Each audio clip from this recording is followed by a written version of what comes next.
A Christmas Carol by Charles Dickens and modified by Mary Collins for the Jacquin Hypnosis Academy.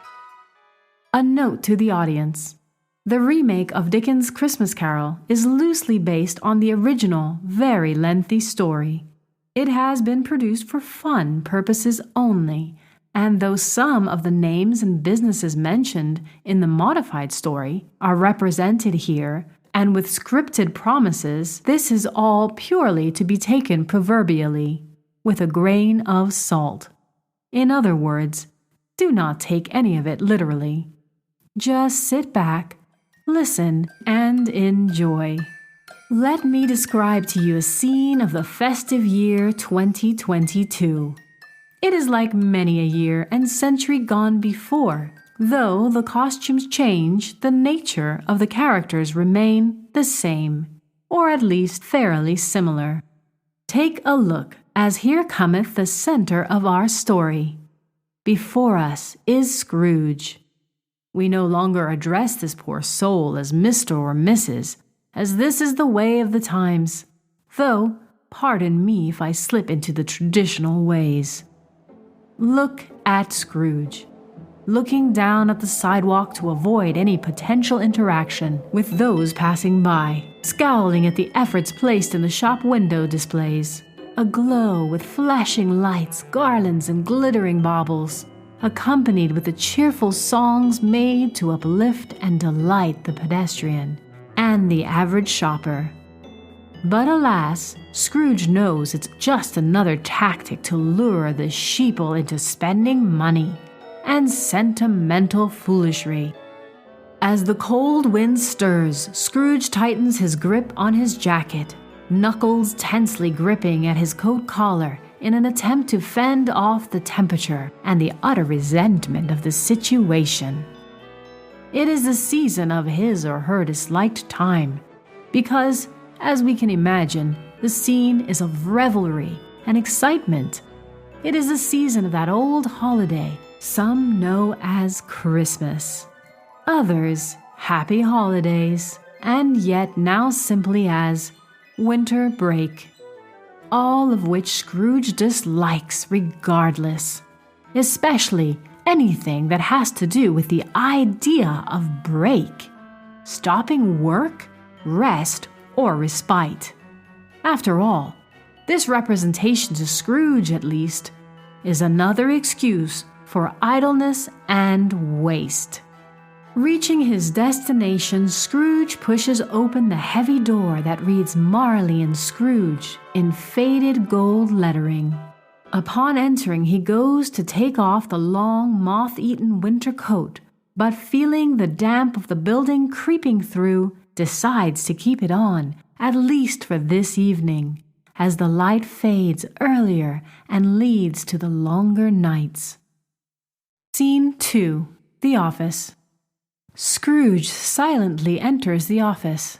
Catching Cratchit, his assistant, warming over by the radiator, Scrooge barks at him to get back to work. Cratchit, you better not have turned that heating up. Cratchit, looking embarrassed, jumps back over to his desk and proceeds to get back to work on his computer. Oh, no, sir, I would never. I just wanted to warm up a little is all. It's just been such a long day, and this building is rather drafty. I don't want to get sick, and I need to work all the extra hours I can. With all the bills doubling and Christmas almost here. Christmas? Bah, humbug. What a farce, and a waste of time and money. Well, it's the one time of year when I see all my family, sir, and we all get to share time and gifts and each other. And this year especially important because my son I'm really not interested in your perspective or plans. Get back to work. Time is money. Cratchit sulks and stares back at his computer screen, while Scrooge busies himself before the office door swings open with an unexpected guest. Fred, Scrooge's nephew, or niece, enters the office, grinning from ear to ear. Hello, Scrooge, long time no see, eh? But, well, I wanted to stop by and say hello, especially it's the season for such things. Scrooge looks down at his work in perfect aloofness. What is it you want now, Fred? That you've had all year to bother me about?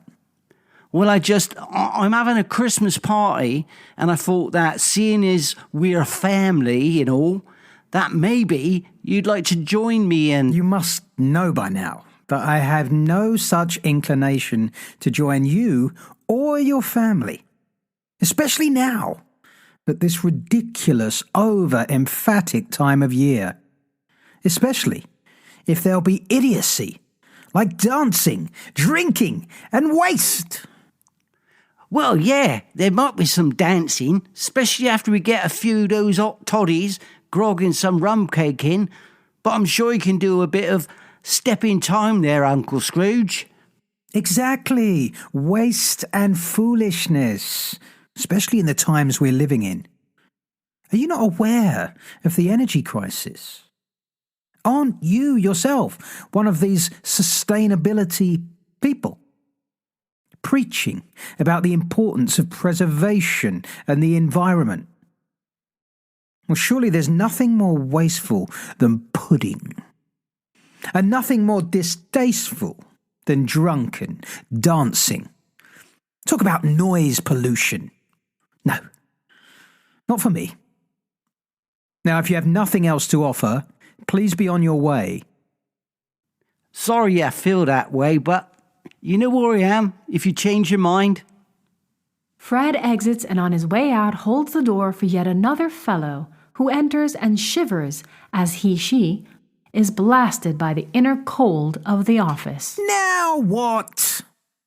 Ms. Jeeves, a charity worker, enters the office and introduces themselves. Hello, I'm here to speak to Mr. Marley. Or... Marley, you say? Marley has been dead 7 years. Matter of fact, 7 years exactly from this very day. What business have you had with Marley? Well, I've been told by my organisation to speak to Mr. Marley or Scrooge about the possibility of a donation for a good cause. Well, neither Marley is able nor I, Scrooge, whom you address, is willing to do any such thing. Cratchit, Scrooge's employee, who's been eavesdropping, chimes in. I don't have very much, but if it's for a good cause, I can perhaps give a little. What are you all about? I'm from an organisation called Change Hypnotherapy, and we raise funds to offer those in need the chance to change their lives. Hypno what? Poppycock. I'm back to work. Scrooge busies himself with work. Hypnotherapy? Can you tell me more, please? Of course.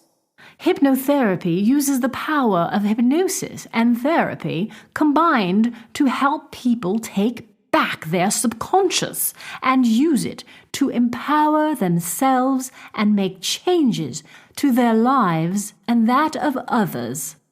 At our organization, we not only offer an assortment of therapists, but we also help fund training with the best hypnosis academy in the world.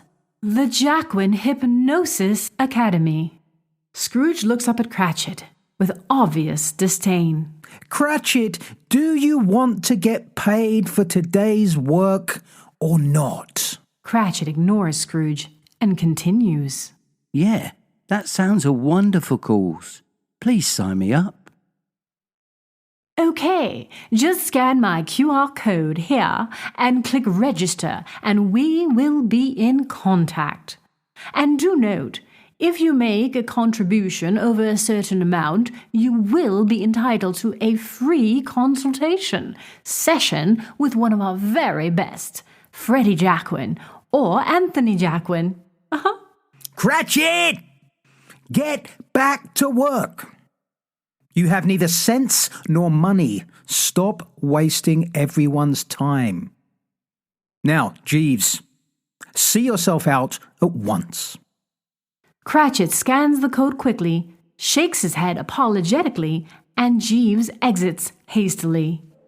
Scene 3. Set in a living room in a very comfy chair. Scrooge has fallen asleep in front of his TV when he hears a familiar voice. First, it seems like a number of voices from throughout the day. Fred, Jeeves, Cratchit, and someone else. Someone vague, yet familiar. Then it hits him, and he jolts awake. Stupid television. That's all. Too much of this nonsense filling my mind, I suppose, as it does countless others. Mass programming for the weak-minded.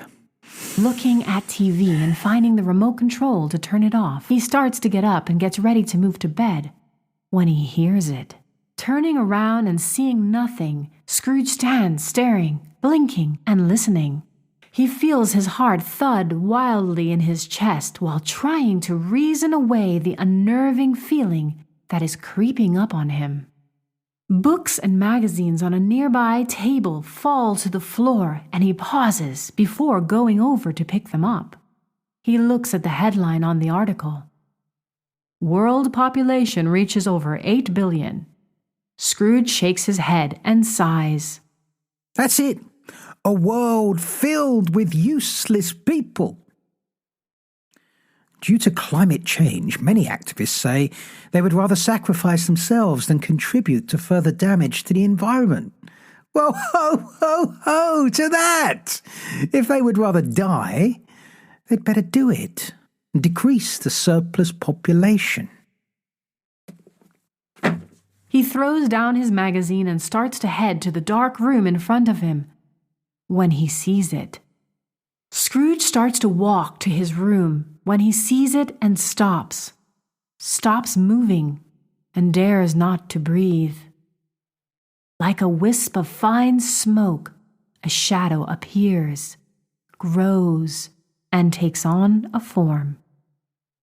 Hovering before him is none other than his old, dead colleague, Marley. Scrooge stumbles backwards, pressing himself up against the first available solid thing. A low, gurgling, guttural voice growls out his name. Scrooge! Scrooge lets out a small yelp as the beads of sweat form on his forehead and dampen his clothing. He shivers violently, but musters the courage and defiance to speak at the aberration. But this is not reality. This, you, Marley, are nothing more than a figment of my imagination. My dear Scrooge, what is reality? Don't you know that reality is plastic? And so it can bend and reform. And like plastic, takes literally forever to dissipate. I am your reality now, and I am here to tell you. Tell me, but Marley, what is that upon you? Why are you bound in chains? Looking down at its ethereal body. Ah, yes, these are a symbol I must carry for eternity, Scrooge. Each weight of regrets links to another, bound through fear and indecision. Fear? Marley, you were the most robust and direct and confident person I've ever known.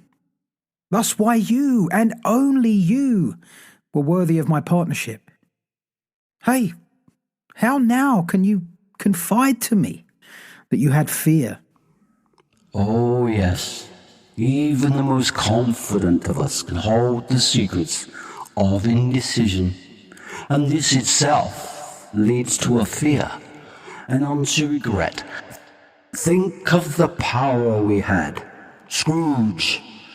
The power and the ability to change lives, to make even the smallest difference with just our words, never mind our actions.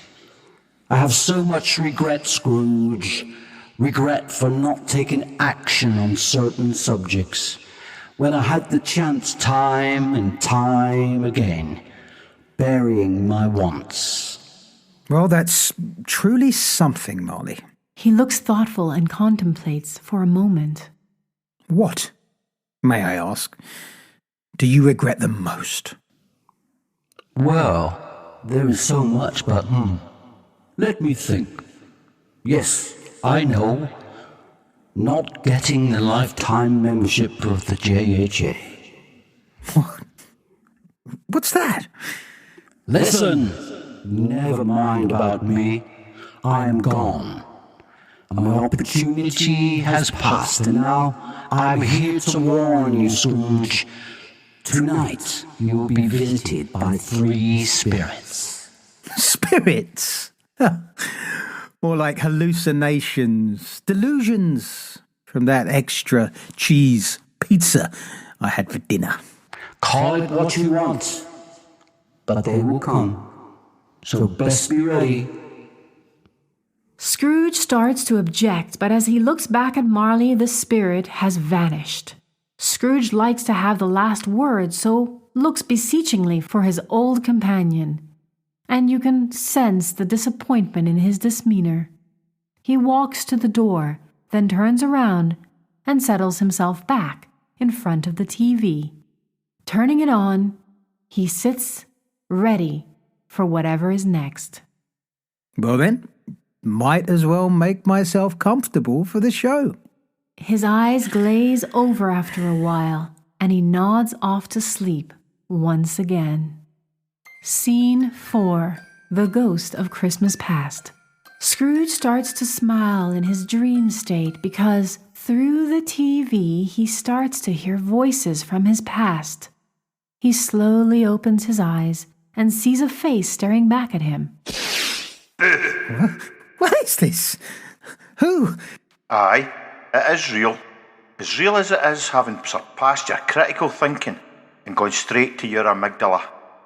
I am speaking directly to your subconscious, which, by the way, runs over 75% of you and everything you do, like breathing, walking, conversations about the Yes, weather. I get it. So, why are you here and what do you want?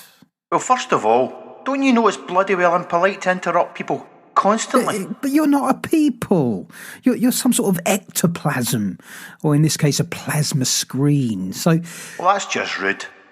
Are you actually happy with yourself, smarty pants? To think what you are now compared to what you were like back then, eh? Let's have a wee look, shall we? Now sit back in your chair, breathe easily, and imagine that chair as a time machine. The screen before him flickers, and a scene of a young boy at school, followed by other scenes, appear. Did you see that? Did you see what a polite boy you were? Quiet and lonely, aye. well, yes, I was. My mother died when I was young and my father couldn't bear it, so he sent me off to live with relatives. And I just hated it so much. They weren't all bad people, but they were so poor and simple, and I wanted to be more. I worked so hard in school that one day I could pay them back and show my father how strong I am, with or without him. But you never got to, did you? You grew up so fast and became so busy. You never Had the time. made the time. You were so busy trying to prove yourself that you were better than everyone else. In the meantime, the real you get lost along the way, and then that pretty lass, bonny lassie, there could have been so much more. Yes, she was a laugh. We had many adventures, trying to sneak from one movie theatre room to another, hiding in the toilets and timing it so that we would just meet up just after the lights went down, pretending that the other had bought the tickets and had already gone in. What a laugh. Times were sweet. And And what? This isn't what I needed. Laughing, skiving. I wanted to grow up to have real money. And for that I needed to work and get away from that life. Unfortunately, she was part of it. A small town, simple things, simple people. And is there really anything wrong with simplicity? I mean, look at yourself. Look at your life. Do you really believe that you are so complicated and sophisticated, eh? You work all day and most of the night, leaving no time and no room for socialising, for small talk, for people. You have enough money in the bank, don't you? You could live for 100 people comfortably, yet you don't even spend a Bitcoin on a new coat. Terrible. You keep to the same schedule, eat the same food, wear the same clothing, which, by the way, do the world a favour, mate. What? I'd like the hat. The point being is that you're as predictable as it gets. Is it not time you shook it up a bit? Anyway, see as for that sad childhood you think you had, and as much as you think you've now made a life for yourself that's amazing. However, I'm going now, Scrooge. There are still more folk to visit you, but before I go, I want you to imagine for a moment a different life ahead of you. See yourself as who you want to be, see what you see, hear what you hear, and for your own sake, I hope it's filled with people. I'm perfectly happy with my... Mate, just close your eyes and shut your gob. Scrooge shuts his eyes, and his serious facial expressions slowly turn from stone to soft contemplation. He seems to be starting to expand his imagination when the wind or something in it blows open a window, sending a shiver through him and leaving him once again wide awake. Who's there? Scrooge gets up and walks over to shut the window. As he closes it, he sees a reflection in the glass pane. Are you the hallucination of... Yes, indeed. I am the spirit of Xmas You present. look a lot like my father. Never mind who I look like. Look at you. What a disaster. Sitting here on your own, crusty and covered in bits of cheese, talking to the window pane. What's with the fedora? What are we ever going to do with you? Do me a favour, throw in your coat and meet me outside. Outside? It's like minus something out there. Yeah, and? That's why I told you to throw on a coat, you lemming. Hurry up, we have got to go. Scrooge duly obeys, and a few minutes later he is standing outside looking for the voice. Well, where are you? Aren't you supposed to appear? No, not this time. Just as a figment of your imagination, like all memories. Why do you constantly look like my old man? You know, Scrooge, I'm a bit offended by that. Not because of who I look like, but that address. He happens to be a fit, good-looking bloke, and I don't think he'd appreciate you referring to him as old. Ah, you're not from around here, are you, spirit? It's a British term. Nothing mean meant by it. Nothing mean, eh? Well, that's a first for you. Like, anyway, let's get on with it, shall we? Call an Uber. An Uber? Now? You couldn't have told me this when I was nice and warm inside. Where are we going? You're going to 66 Elm Street. Start walking and we will pick up the Uber from Miracle off of 34th Street. What the... Ugh, whatever. Okay. Scrooge starts walking. Though it's late, he can hear the sound of music up ahead and looks in as he passes by a pub's windows. We can stop a moment in there if you want. Warm up your soul with some spirits. Get me? I'd rather not, thank you. Those kind of spirits make a man so jolly, he's likely to be loose with his mouth and his money. Yes, you have a point there. Right at this moment, your nephew Fred is in there drowning his sorrows. Scrooge stops and walks back to peer through the window. It's crowded and it takes him a moment to see Fred, his nephew, who's sitting at the bar, looking melancholy. Damn fool. Why is he not at home with his family? Though I suppose anyone with weans, 3 of them under 6, probably needs a nightcap to deal with it. Well, why does anyone do what they do? Normally alcohol is a way to relax, at least at first, then numb pain. Regardless of whether it's physical or mental pain, Fred's dealing with rejection. Well, I can sympathise with the wife, but... No, not from his wife, from his uncle. You don't realise how much his parents love you, how much they talk about you even now, and how much Fred wants to live up to the great and powerful Scrooge. Scrooge looks sad and shakes his head in disbelief. I feel cold. Can we go now? On we go. They reach the corner of Miracle and 34th Street. The neighborhood has gotten a bit grungier. Houses are smaller and attached.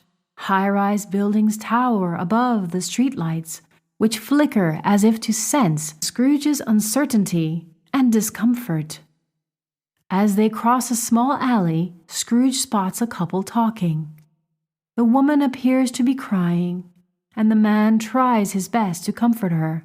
Scrooge catches a few words and instantly recognizes the man's voice. Scrooge stops just outside the alley, concealed by the wall, to listen. Now, please, my love, get yourself together. The children mustn't see you like this. It will upset them. I can't help it. I just can't. I know how to hide this anymore. You weren't with me at the hospital today. What the doctor said, I just can't. God help us. Now. I know Tim is very sick, and I know all of these lockdown delays have made it worse. But there's still hope. You told me. They said there was hope.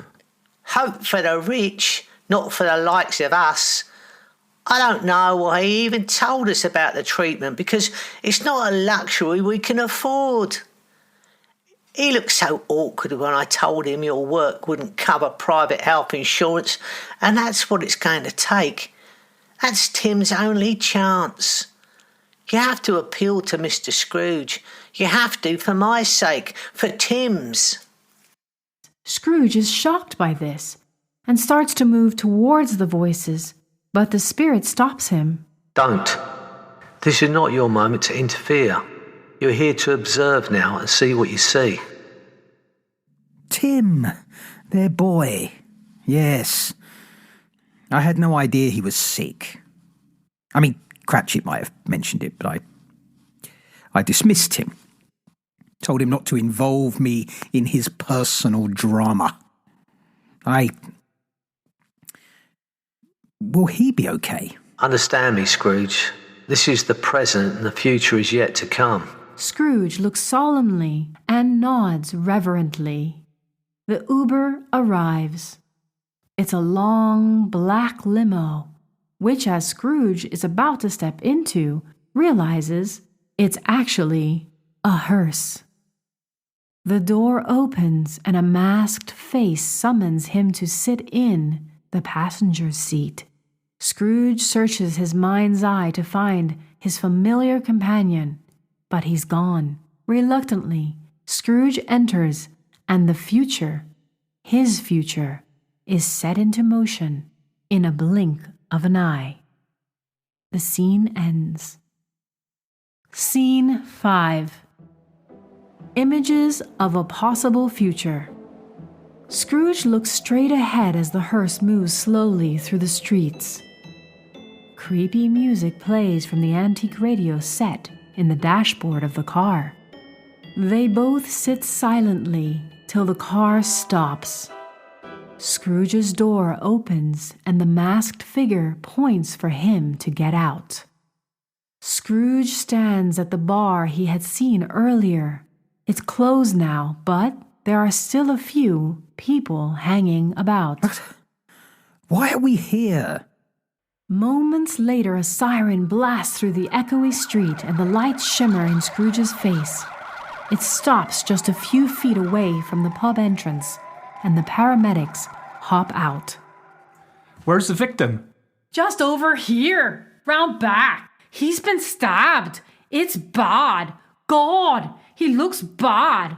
Not sure he's breathing still. The paramedics disappear around the corner with the stretcher, and what seems like forever before they return with the body on a stretcher.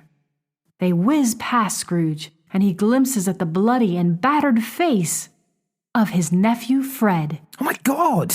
No! Oh no! Is he okay? Is he going to be okay? Please, please, someone help. Tell me. Tell me, please. The group around ignore Scrooge. The paramedics hop into the ambulance and it whirls off into the darkness. Scrooge stands watching, helpless. He can feel the damp on his face. Tears. Something he has not felt in a long time. I could have. If I'd just gone in. If I'd just been nicer to him this morning.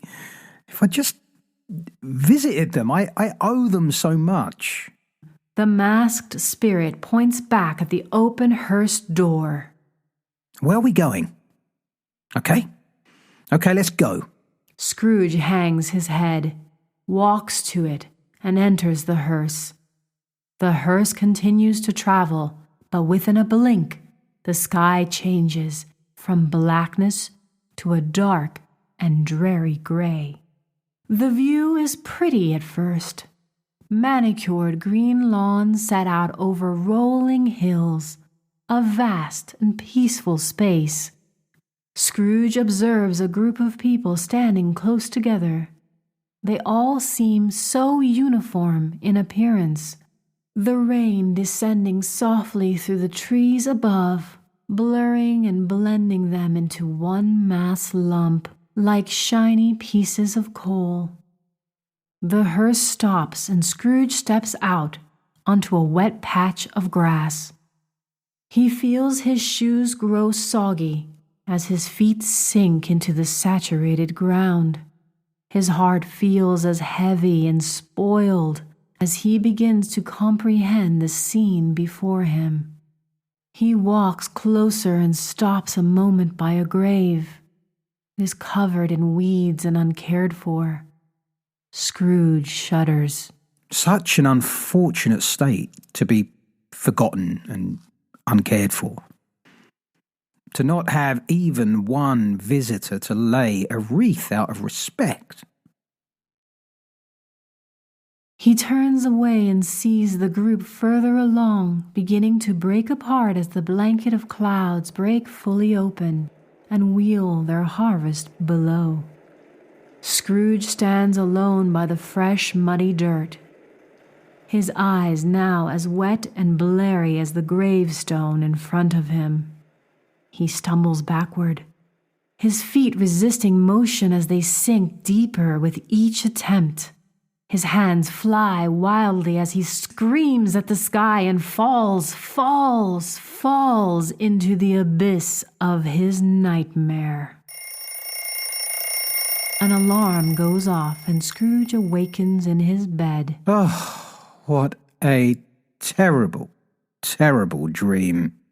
He gets out of bed and is startled by the darkness. Trying his lamp, it fails to turn on. He stumbles out of bed and shuffles to the window to open the shutters. They are locked. Sweating heavily, he scrambles towards the door and opening it out into the living room. He finds the place bare. Where is all of my stuff? Where are my things? My chair, TV, what's happened? Please, can anyone hear me? Spirit, hear me. I am not the man I was. I will not be the man I must have been, but for your intervention. I will honour Christmas in my heart and try to keep it all the year. I will remember the lessons of the past. I will live in the past, present, and the future. I will not shut out the lessons that they teach. Scrooge gets down on his knees and sobs. The building shakes, and cracks appear along the walls into the ceiling above him. As bits of plaster begin to fall, a light appears from the crumbling building and forms a spotlight on the far wall, where there is an unused dartboard that hangs precariously. And as the light grows, it spotlights that dartboard with its perfect center. And as Scrooge feels the world around him falling apart, he closes his eyes and he focuses all of the past hurt and regrets into that target's center. He feels his emotions form into a point as sharp as an arrow and as strong as steel.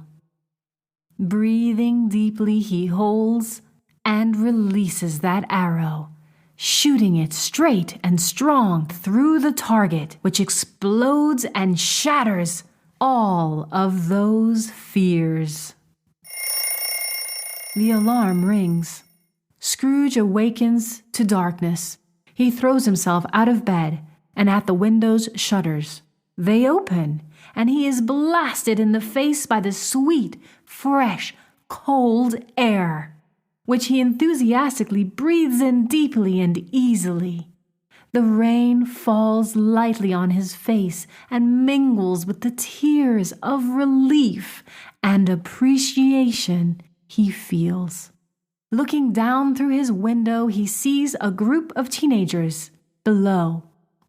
As they look up at him as if he's lost his mind, Scrooge shouts down to them, Hey, can you tell me what day it is, please? Seriously? Seriously? It's Christmas, you loony! The teens laugh and walk off high-fiving.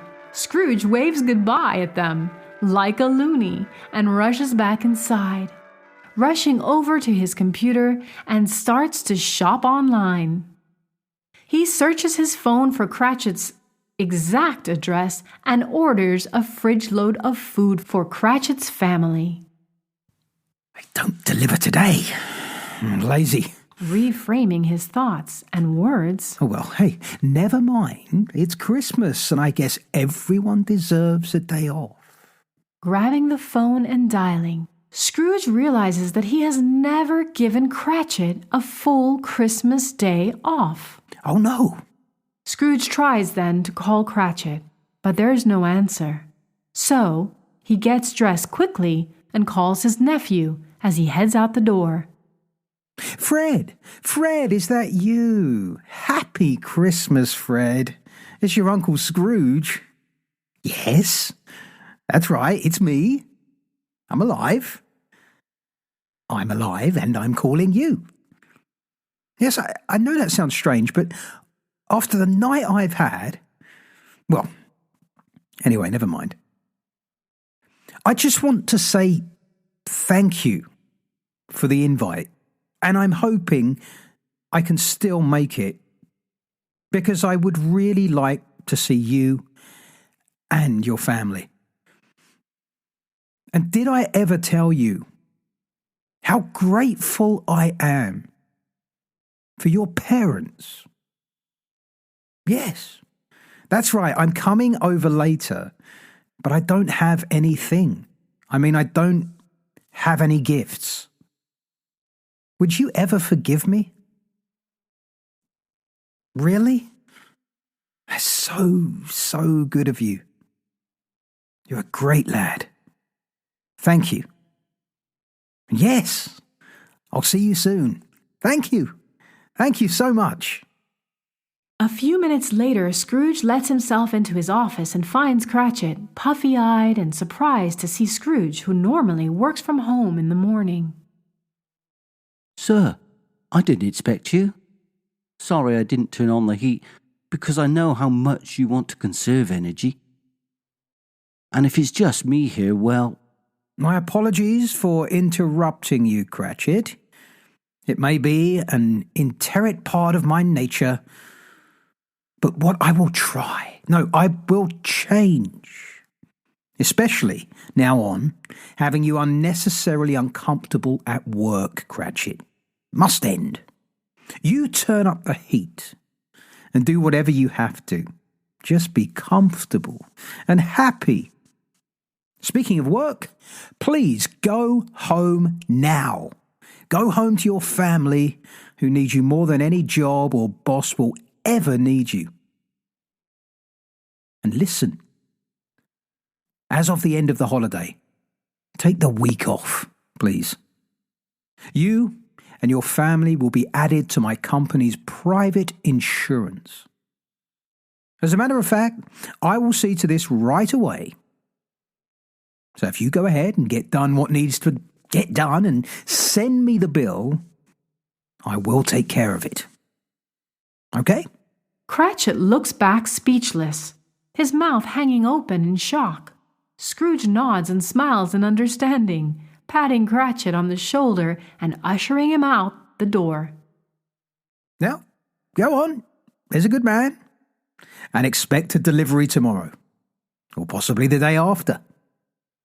I've never ordered groceries online for delivery before.